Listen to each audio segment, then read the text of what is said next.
right, hello everybody. This is Terry Carl, and I have a special treat today. I'm with Gene Hicks today, the owner and leader of Hip Hop Fit.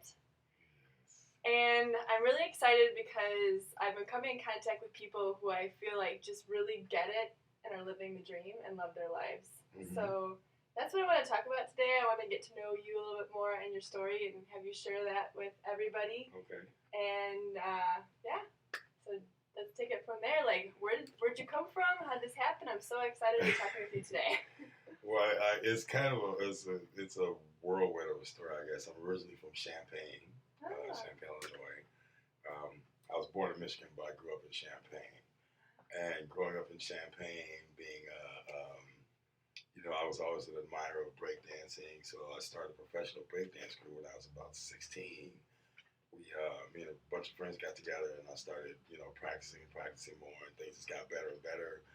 Before you knew it, we became one of the top breakdance crews in Southern Illinois. So I was, I'd get out of school a lot to go dance at other schools. I got paid a lot as a youth to go breakdance at a lot of places. I won a lot of dance contests and things like that. So that's where the whole dancing thing came together. And then, the rap scene kind of moved in, so I started producing music and things. So just hip hop has always been a part of my life. Awesome. So becoming, being in the Champaign area instead of the big city area. Little technical glitch. But being from a smaller area, we had to bring things to us as compared to like being Chicago or things like that, where it was just always around. So, we had to have trendsetters and people who would do things in that area because it wasn't in the masses in that area. So people like myself were the pioneers of that area for the hip hop. So, I started DJing, producing breakdance contests and things like that. So we just kind of took over the hip hop scene for the Southern Illinois area. And I was one of the, top guys doing it down there. Awesome. So, the rap music, I released my first cassette tape. That shows you how far I go back. That's great. My first cassette tape in 98. Or 97, I'm sorry. So in 97, I started producing my first tape and that kind of blew up my name in the streets. I was one of the first guys to put some music out in that area. Okay. So from that point, I released my first CD in 99, and that just kind of blew up for me. So things just carried on.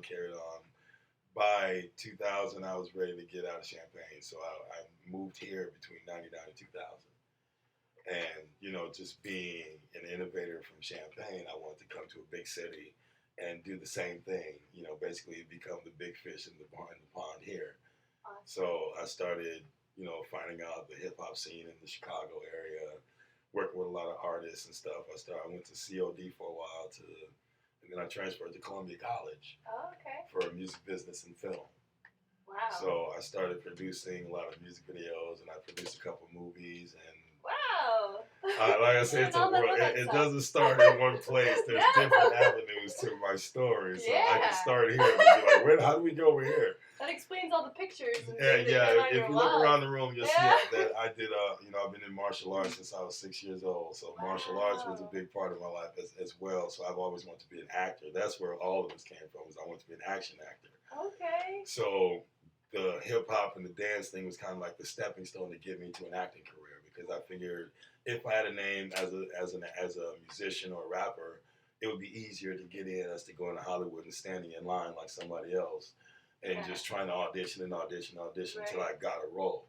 So coming to Chicago, I had a bit of a name in the hip hop industry, so people knew I was. I've been circulating across the country since I was 16. I'd traveling from here to New York to LA and just meeting a lot of rappers and doing talent shows and stuff. So I was never afraid to get out in the world. That's fantastic. So when I came here, I just figured out, what I wanted to do. And I was doing the music thing for a long time. Dance was the last thing in my mind. So even to tell me now, like if you had told me 7 years ago that I would be doing hip hop fitness, I would have laughed at you. Because I knew nothing about fitness. I've been a martial artist and a breakdancer. Yeah. So I understand the human body and fitness, but I never set out to do fitness. So the whole hip hop fit thing just believe me, to me, I'm still trying to comprehend that this is what stuck. Of all the things that I'm throwing against the wall, this is the one that stuck. So, I did a few auditions. Like, I landed a role in Chicago Fire. For a season, I did 6 episodes of Chicago Fire, playing an extra police officer in the back. So go find him. So you'll see me through season 1, the Christmas episode. I'm the guy that takes the guy down that runs out of the building. Oh, that's so cool. So, I did some acting roles throughout college, and I did some indie films. I did like 7 independent films. Some did like Sundance. Some went to Blockbuster. Awesome. And things like that. So I was just building a name. We lost our feed. So, what are some of those movies that you were in? The Dying Breed, which is behind me on the wall, and Loyalty. That's the 2 that I produced. Okay. What is it? Book of the Dead, Panthera. Oh God, right offhand, I can't remember them all. There's like 3 or 4. If you just Google Gene Hicks, you should probably see all my stuff on YouTube and on the internet. I'm number 1 Gene Hicks on the internet. Oh, good. Put in my that work. means you made it. Yeah. But basically, the movies and all of that kind of stuff, I was trying to find out which path I wanted to stick with. There's so much going on in each one of them. So I'm just the kind of person that like to do it all. The dance thing came about because when I came here, I needed a job, and I don't like working a normal job. So I started teaching breakdance classes through a friend who was teaching some hip-hop classes. They were just kids classes, so I started out teaching kids breakdance classes. Okay. I was in Lamont, Franklin Park, Chicago, Aurora, Bolingbrook. I was just all over. Okay. So I went to LA Fitness one day, and now we're gonna get to hip hop fitness stuff. Okay. So I went to LA Fitness 7 years ago. Oh, we got our feet up again. Yeah. And then I wanted to teach a breakdance class there. So I was just going to check and see how much they would let me rent out the studio to do that. And they said, well, we don't really do that, but we need a hip-hop fitness instructor. So I said, okay, well, I'm pretty sure I could do that. So she gave me an audition. 30 seconds into the audition, she says, you're hired. Wow. That blew my mind. So I was like, all right, cool. So they gave me the job at LA Fitness. I literally left there and drove across town to Lifetime Fitness the same day, 20 minutes later. And I told them that they just hired me at LA Fitness as a hip-hop instructor. She says, let me see what you got. 2 minutes into the audition, she gave me the job. She said, you're hired. And I'm like, wow. So I got 2 jobs the same day, 20 minutes apart, at 2 different gyms. That's awesome. So I never done the job before, but I figured, I'm a dancer. I'm pretty good at adapting. So I went home and I studied some stuff on demand and stuff like that. Just kind of looked at some fitness classes and developed an hour class that I thought would be a good hour class. Yeah. And then I went to LA in Lifetime and I started teaching my class. And within, I say 2 months in, I had maybe 15 people. And it was bumming me out because I didn't, but I was trying to understand what the need was. Yeah. And then just the more and more I did it, and then I started, looking at the way the class would be developed and just the way it would turn out at the end of the day. I started thinking, okay, this is the good, this is the bad, and this is the good, and this is the bad. So I would always reflect on my day. And about the 3rd month, it just started growing and growing. By 4 months in, I went from like 20 people to 70. Wow. And then so every really class, every day, it would just be that way. For the next 6 years, it was that way. Wow. So Lifetime and LA Fitness, I owe a lot to them for just giving me that opportunity to start something like that. And then I just carried on. And I got to the point that I didn't want to, I'm looking at the numbers of, if I'm packing a house, my classes were 70 to 90 people every day, 6 days a week. So, if I could do the math of $10 a head alone, I figured, well, they weren't paying me much at all at each gym, but anybody knows if you work for somebody, they're only going to give you so much. Mm-hmm. So I plateaued on just the pay that I can make there. So I decided that I could maybe do it on my own because I'm already independent. I've known how to produce and run a studio and things like that. That's right. I just, set out, did the GoFundMe campaign, Yeah. and everybody who was a supporter went through the roof, and we raised almost $10,000 in 2 months' time. That's amazing.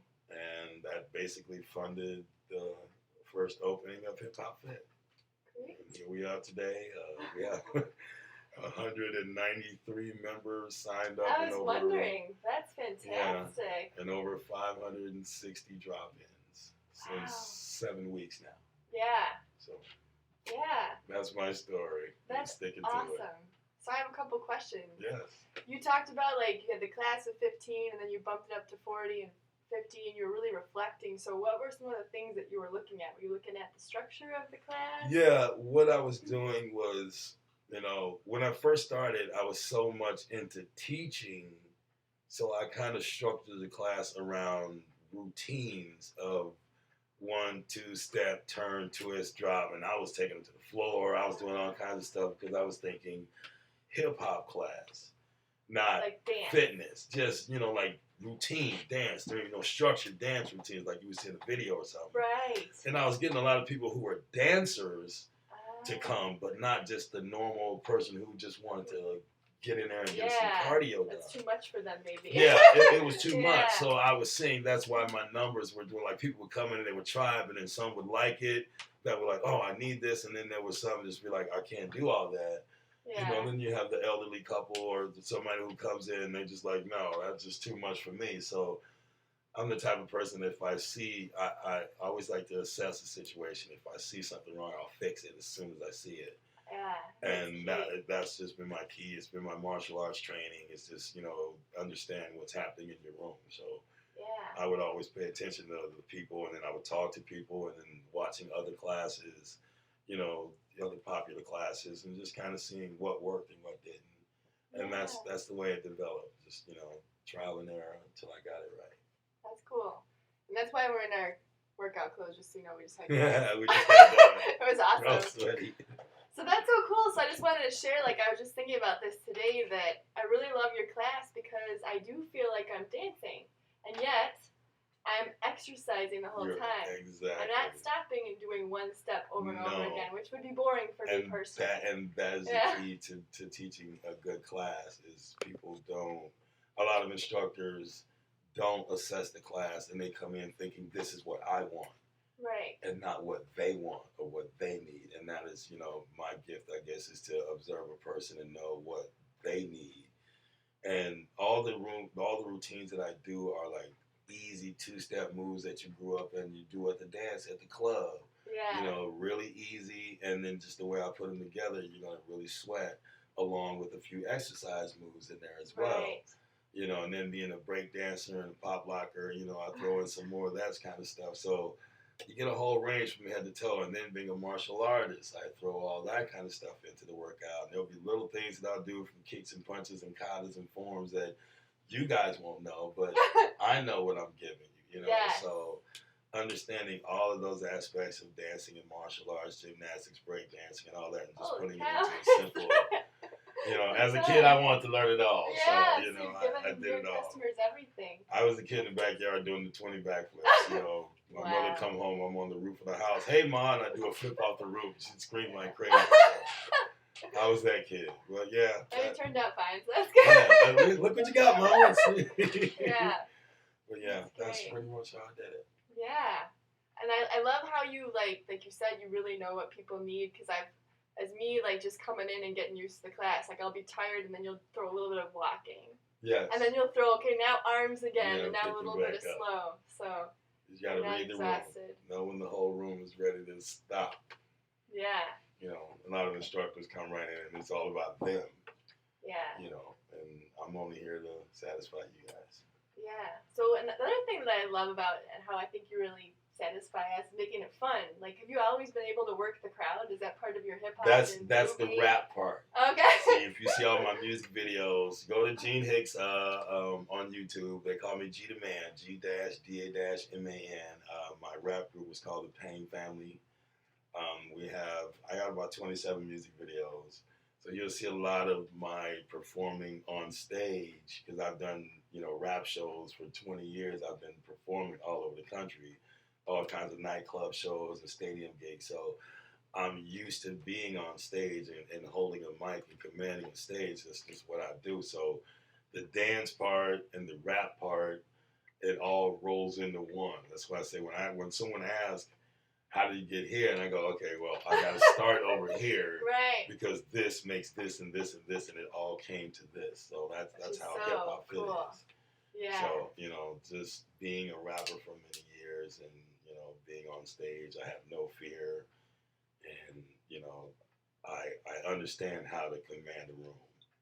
Yeah, you should see him. I know you aren't seeing a class right now, but he's high-fiving people like during class and See, I'm calm wiggling now. it down.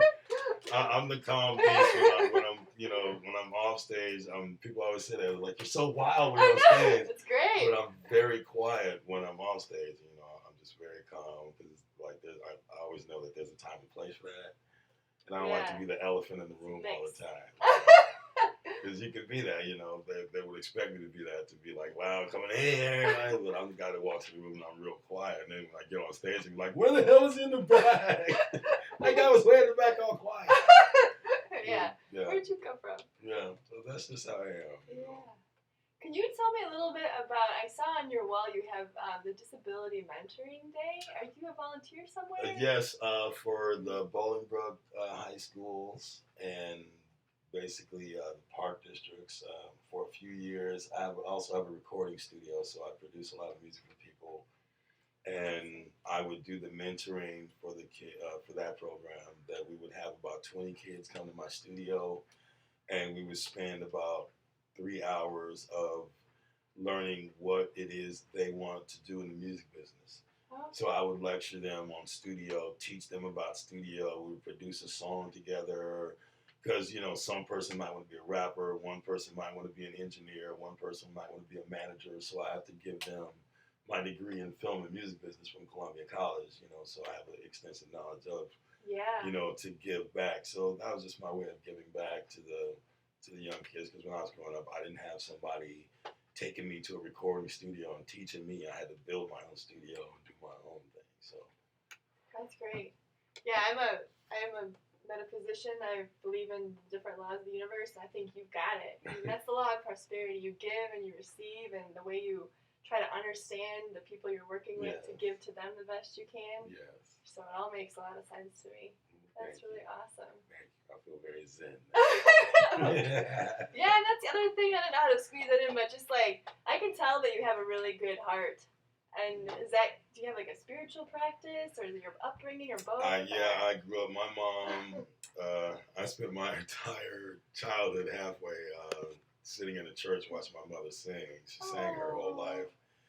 So just that upbringing, I have a real religious background of just knowing how to care about people. And then my martial arts training, that was a big, big thing to me was, I've been doing martial arts all my life. And I was kind of like the Bruce Lee kid of the neighborhood, just the character, sincerity, effort, etiquette, self-control. I was taught that very early. And I just, it was something, the values that I always trusted to stick with.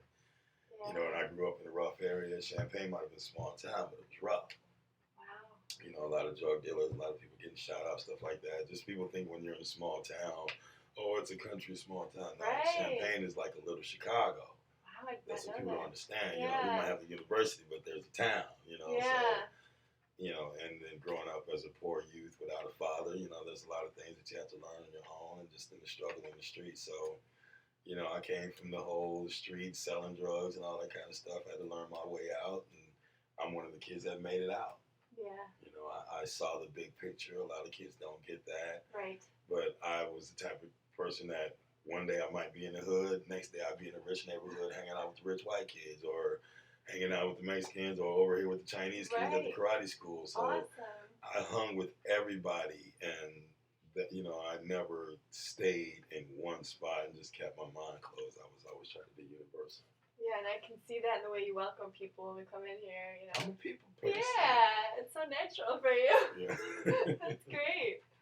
And I really like what you said about martial arts, because my one experience with martial arts as a kid is my mom brought me into karate studio and we saw a sign that said no pain, no gain. No pain. And she walked us right back out. So like I love, like I'm hearing more and more about the values that are instilled and the focus that you give to children and anybody. Yeah, it saved my life. I know that. I mean, it just taught me how to walk away, taught me how, when there's situations, how to deal with situations and never back down and never be afraid.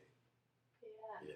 Fear is the biggest thing that stops people from doing what they dream of, is they have the fear of taking the next step.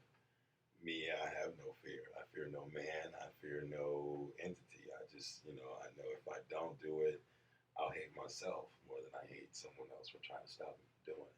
Wow. I may have to sign up for martial arts class. Come to my Thursday right? class. I'm gonna you get my philosophy as well. Awesome. Okay. Yes. Cool. So what's your next step? Right now, blow hip hop fit up to the level. I'm always reinventing. I have a new album coming out, so I'm still doing the music. I'm building my new recording studio in the next room. Cool. So I have my studio at home, but I wanted to have the studio 2.0 here. So everything is under one roof. So I'll be doing mentoring programs this summer, stuff like that. I'm just more of what I do. I just, I'm writing. I have 3 movies that I've written over the years that I want to start going into filming again. So I think I'm ready to film another movie. I like to keep busy. Yes. I like to keep busy. Sounds like you have lots of dreams and you're still continuously working on them. Like I say, Hip Hop Fit is the new distraction, until the next thing comes on, and then the next thing. That. So yeah, I mean, I love this because now everything is under one roof. Yeah. So it's your space. It's my space. I can do what I want. No one can bug me. I have the key. You can get out if you don't want to be here. So, yeah. Yes. All right. Well, thank you so much for this. I really enjoyed talking with you. And if you're in the Bolingbrook area, and I'm in the Plainfield Joliet, so you don't have to be in Bolingbrook, come on down. 256 East Boughton Road, Bolingbrook, Illinois, Hip Hop Fit, or hiphopfit.net. You can check out the website, or just Gene Hicks on YouTube. You can see all my music videos and all the stuff that you can go to get my albums from iTunes, Judah Man or Pain Family. I'm out there. I'm right here. He's got it all. Music, dance, martial arts, movies, everything. All right. Thank you. All right.